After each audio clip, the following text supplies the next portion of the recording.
So my baking skills are not so good. My bread is either hit or miss. I would call this one a miss. Even though it's baked thoroughly, the color is just too dark. It's not hard, but it's a little too dense. So maybe you could follow my procedures and let me know where I went wrong. This is warm sugar water where I added a pack of instant yeast. And my ingredients are 2 types of flour, oats, cinnamon, chia seeds, baking soda, and flax seeds. So I left my yeast to ferment a little bit, and then I mixed all the dry ingredients afterwards.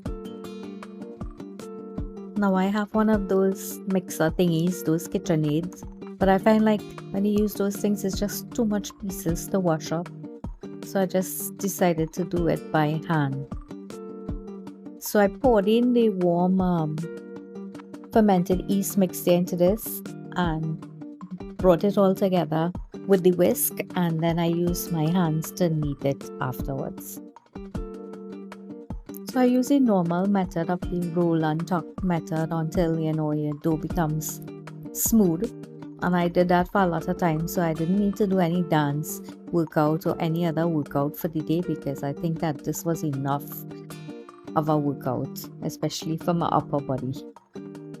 So a few days ago, I was doing a voiceover for one of these videos, one of my cooking videos. So my husband passing by and he heard me. Him like, "Girl, you feel people don't know how to cook?" So I don't know if that was jealousy or I don't know, but he usually watches all my videos and he reads all the comments. So I don't know what it was. Anyway, this is a herb butter mixture that I mixed to paste the top of my bread.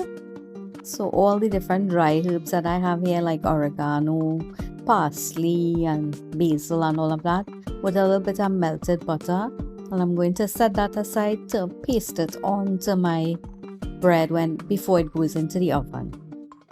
So I covered my dough and set it aside, and it raised after about 2 hours. I just love popping it.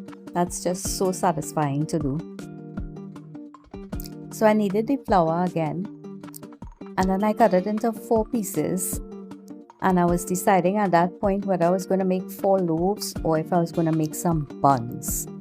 But I decided to make 4 large buns, and I got about 8 or more small buns because my husband and son are big eaters and my daughter and I are just small eaters. So after I prepared all the buns, I covered it and left it aside to rest again, and I prepared my baking trays.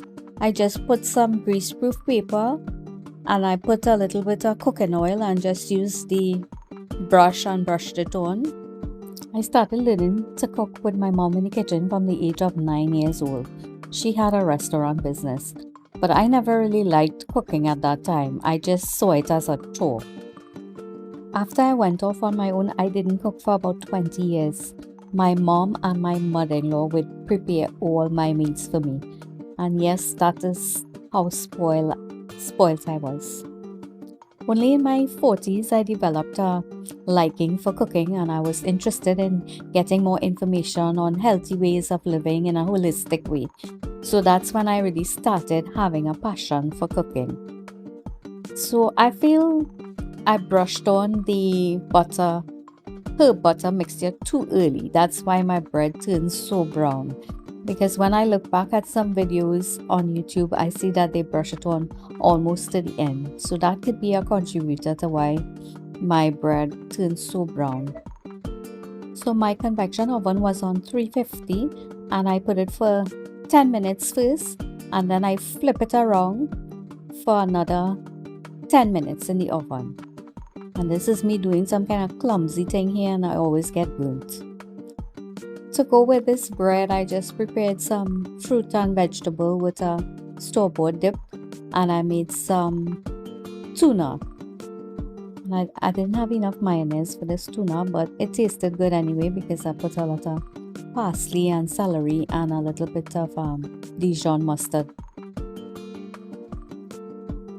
So I say that my bread was a miss, but in terms of taste, it was so flavorful. I tasted it as soon as it came out the oven, and it was so flavorful. The thing was the denseness is where I would say it was a miss, and anybody who's a good baker here or who has a good bread recipe, feel free to share it with me.